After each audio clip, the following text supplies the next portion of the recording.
Hello friends, ಎಲ್ಲರಿಗೂ ನಮಸ್ಕಾರ. ಇವತ್ತಿನ ನನ್ನ recipe healthy and tasty north Karnataka style ಹುರುಳಿಕಾಳಿನ ಪಡ್ಡು. ಈ ರೆಸಿಪಿ ಇಷ್ಟ ಆದರೆ ಲೈಕ್, ಶೇರ್, ಕಮೆಂಟ್ ಮಾಡಿ. ಇನ್ನಷ್ಟು ನಾರ್ತ್ ಕರ್ನಾಟಕದ ರೆಸಿಪಿಗಳಿಗಾಗಿ ನಮ್ಮ ಚಾನಲ್ ಪಾಕಶೃಂಗಾರವನ್ನು ಸಬ್ಸ್ಕ್ರೈಬ್ ಮಾಡಿ.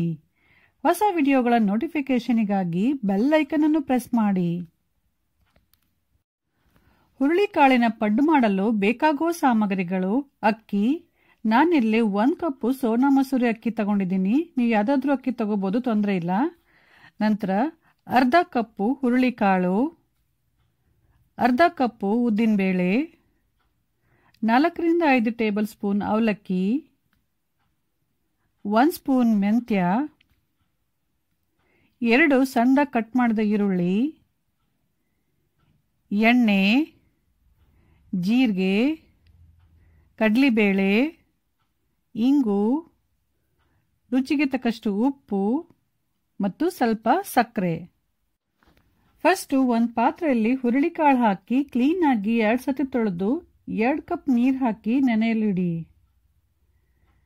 ಇನ್ನೊಂದು ಪಾತ್ರೆಯಲ್ಲಿ ಅಕ್ಕಿ, ಉದ್ದಿನಬೇಳೆ, ಅವಲಕ್ಕಿ ಮತ್ತು ಮೆಂತ್ಯ ಹಾಕಿ ಎಲ್ಲ ಸಾಮಗ್ರಿಗಳನ್ನು 2 ಸತಿ ಕ್ಲೀನಾಗಿ ತೊಳೆದು 3 ರಿಂದ 4 ಕಪ್ ನೀರು ಹಾಕಿ ಇದನ್ನು ಕೂಡ ನೆನೆಯಲು ಬಿಡಿ. ಫ್ರೆಂಡ್ಸ್, ಇಲ್ಲಿ ಒಂದು ವಿಷಯ ನೀವು ಗಮನದಲ್ಲಿಡಬೇಕು, ಹುರುಳಿಕಾಳನ್ನ ಎಲ್ಲ ಜೊತೆ ಮಿಕ್ಸ್ ಮಾಡಬಾರ್ದು, ಅದನ್ನು ಸಪ್ರೇಟಾಗಿ ನೆನೆ ಹಾಕಬೇಕು. ಈ ಎಲ್ಲ ಸಾಮಗ್ರಿನ 7 ರಿಂದ 8 ಗಂಟೆ ನೆನೆಯಲು ಬಿಡಬೇಕು. ಇವಾಗ ಫ್ರೆಂಡ್ಸ್, ಇವಾಗ ಬೆಳಗ್ಗೆ ಆಗಿದೆ. ರಾತ್ರಿನೇ ನಾನು ಎಲ್ಲ ಸಾಮಗ್ರಿನ ನೆನೆ ಹಾಕಿದ್ದೆ. ಈ ಎಲ್ಲ ಸಾಮಗ್ರಿಗಳನ್ನು ಮಿಕ್ಸಿಯಲ್ಲಿ ಅಥವಾ ಗ್ರೈಂಡರಲ್ಲಿ ನೈಸ್ ಆಗಿ ರುಬ್ಕೊಳ್ಳಿ. ಹುರುಳಿಕಾಳನ್ನು ಮತ್ತು ಅಕ್ಕಿನ ಚೆನ್ನಾಗಿ ರುಬ್ಬಿದ ಮೇಲೆ ಮಿಕ್ಸ್ ಮಾಡಿ 1 ಗಂಟೆ ನೆನೆಯಲು ಬಿಡಿ. 1 ಗಂಟೆ ನೆನೆದ್ರೆ ಸಾಕು. ಫ್ರೆಂಡ್ಸ್, ಇವಾಗ 1 ಗಂಟೆ ಆಗಿದೆ. ಹಿಟ್ಟು ಚೆನ್ನಾಗಿ ನೆನೆದಿದೆ. ಈ ಹಿಟ್ಟನ್ನು ಒಂದು ಸೈಡಿಗೆ ಎತ್ತಿಟ್ಬಿಟ್ಟು ನೆಕ್ಸ್ಟ್ ಒಂದು ಕಡಾಯಿ ಬಿಸಿ ಮಾಡಲಿಡಿ. ಕಡಾಯಿ ಚೆನ್ನಾಗಿ ಬಿಸಿ ಆದ ನಂತರ ಅದರಲ್ಲಿ ಎಣ್ಣೆ ಹಾಕಿ. ಎಣ್ಣೆ ಚೆನ್ನಾಗಿ ಕಾಯ್ದ ನಂತರ ಜೀರಿಗೆ ಹಾಕಿ. ಜೀರಿಗೆ ಸ್ವಲ್ಪ ಸಿಡಿದ ನಂತರ ಕಡಲೆಬೇಳೆ ಮತ್ತು ಇಂಗು ಹಾಕಿ ಮಿಕ್ಸ್ ಮಾಡಿ. ನಂತರ ಸಣ್ಣದಾಗಿ ಕಟ್ ಮಾಡಿದ ಈರುಳ್ಳಿ ಹಾಕಿ ಸ್ವಲ್ಪ ಹೊತ್ತು ಹುರಿಯಿರಿ. ಈರುಳ್ಳಿ ಚೆನ್ನಾಗಿ ಹುರಿದ ನಂತರ ಗ್ಯಾಸ್ ಆಫ್ ಮಾಡಿ. ಈ ಒಗ್ಗರಣೆಯನ್ನು ಒಂದು 5 ನಿಮಿಷ ತಣ್ಣಗಾಗಲು ಬಿಡಿ.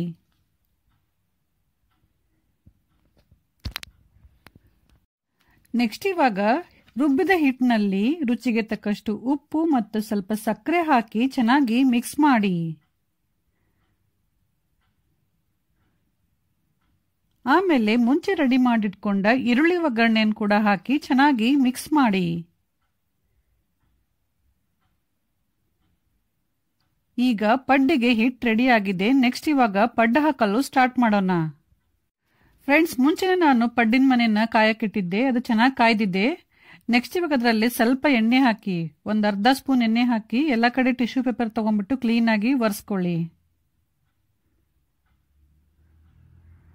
ಆಮೇಲೆ ನಿಧಾನ ರೆಡಿ ಮಾಡಿದ ಹಿಟ್ಟು ಹಾಕಿ.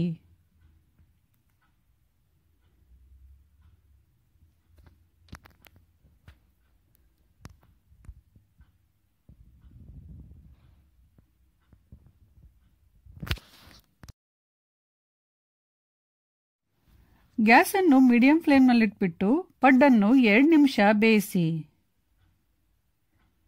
2 ನಿಮಿಷದ ನಂತರ ಎಲ್ಲ ಪಡ್ಡಿಗೆ ಸ್ವಲ್ಪ ಸೈಡಲ್ಲಿ ಎಣ್ಣೆ ಹಾಕಿ. ಎಣ್ಣೆ ಆಪ್ಷನಲ್ ಫ್ರೆಂಡ್ಸ್, ನಿಮ್ಗೆ ಬೇಕಿದ್ರೆ ಹಾಕೋಬಹುದು, ಬೇಡ ಅಂದರೆ ನೀವು ಸ್ಕಿಪ್ ಕೂಡ ಮಾಡ್ಕೋಬಹುದು. ಹಾಕಿದ್ರೆ ಒಂದು ಸ್ವಲ್ಪ ಟೇಸ್ಟ್ ಚೆನ್ನಾಗಾಗುತ್ತೆ. ಗ್ಯಾಸನ್ನು ಸಿಮ್ಮಲ್ಲಿಟ್ಬಿಟ್ಟು ಲಿಡ್ ಕ್ಲೋಸ್ ಮಾಡಿ ಮತ್ತೆ 2 ನಿಮಿಷ ಪಡ್ಡನ್ನು ಬೇಯಿಸಿ. 2 ನಿಮಿಷದ ನಂತರ ಲಿಡ್ ಓಪನ್ ಮಾಡಿ ಎಲ್ಲ ಪಡ್ಡುಗಳನ್ನು ಟರ್ನ್ ಮಾಡಿ ಹಾಕಿ. ಈ ಸೈಡ್ ಕೂಡ 2 ರಿಂದ 3 ನಿಮಿಷ ಗ್ಯಾಸನ್ನು ಸಿಮ್ಮಲ್ಲಿಟ್ಬಿಟ್ಟು ಚೆನ್ನಾಗಿ ಬೇಯಿಸಿ.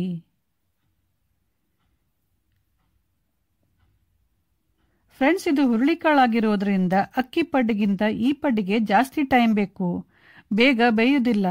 ಹಾಗಾಗಿ ಗ್ಯಾಸನ್ನು ಸಿಮ್ಮಲ್ಲಿಟ್ಬಿಟ್ಟು 2 ಸೈಡು ಚೆನ್ನಾಗಿ ಬೇಯಿಸಿ, ಇಲ್ಲಾಂದ್ರೆ ಪಡ್ಡು ಒಳಗಡೆ ಹಸಿ ಉಳಿಯುತ್ತೆ. ಫ್ರೆಂಡ್ಸ್, ಇವಾಗ 4 ರಿಂದ 5 ನಿಮಿಷ ಆಗಿದೆ ನಾನು ಪಡ್ಡನ್ನು ಬೇಯಿಸ್ತಾ ಇದ್ದು. 2 ಸೈಡ್ ಪಡ್ಡು ಚೆನ್ನಾಗಿ ಬೆಂದಿದೆ. ಈಗ ಪಡ್ಡು ರೆಡಿ ಆಗಿದೆ. ಸೊ ಫ್ರೆಂಡ್ಸ್, ಈಗ ಹೆಲ್ದಿ ಆ್ಯಂಡ್ ಟೇಸ್ಟಿ ಹುರುಳಿಕಾಳಿನ ಪಡ್ಡು ರೆಡಿಯಾಗಿದೆ. ಇದನ್ನು ಕಾಯಿ ಚಟ್ನಿ ಅಥವಾ ಪುಟಾಣಿ ಚಟ್ನಿ ಜೊತೆ ಸರ್ವ್ ಮಾಡಿ. ಈ ರೆಸಿಪಿ ಇಷ್ಟ ಆದರೆ ಲೈಕ್, ಶೇರ್, ಕಮೆಂಟ್ ಮಾಡಿ. ಹಾಗೂ ನಮ್ಮ ಚಾನಲ್ ಪಾಕಶೃಂಗಾರವನ್ನು ಸಬ್ಸ್ಕ್ರೈಬ್ ಮಾಡೋದು ಮಾತ್ರ ಮರಿಬೇಡಿ. Thank you.